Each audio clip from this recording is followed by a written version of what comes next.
All right, so how do you play pinball? I mean, you plunge the ball and you try to keep it from falling, but isn't there more to the game than that? Yeah, let me show you.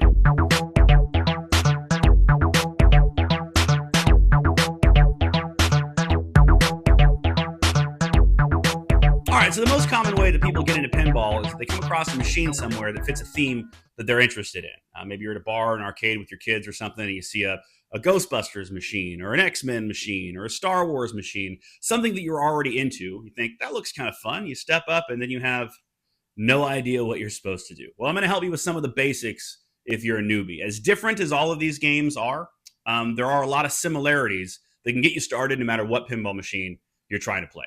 So one of the first things you want to do when approaching any pinball machine for the first time is locate the little card that's right here on the left-hand side of the machine. Most games will have these.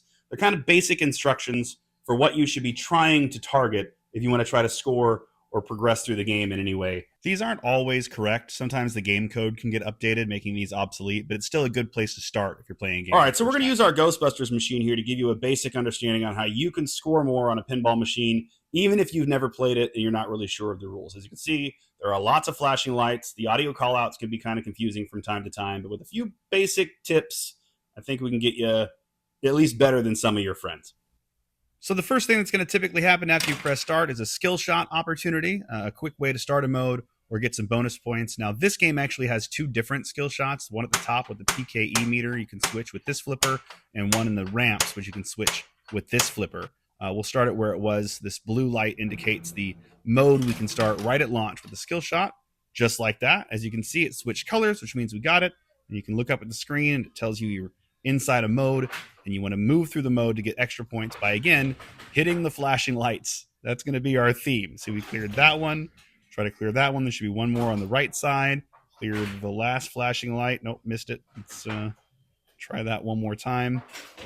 There we go. And that gets us through that mode real quick. Again, if you're not sure what to do, just look for lights that are flashing, and that's how you move through most of the game modes to score more points. Great, that was simple because there was only one thing flashing at a time. But what do I do now that there are multiple things flashing? Well, this is actually where it gets more fun. You just pick anything you want that's lit up, and you'll either get points or start a mode. In this case, we'll focus right here on the scoop, which says Spooked Librarian, which means if you hit that, it'll start the Spooked Librarian mode, indicated on the display screen right there. It'll also tell you what you're shooting for next.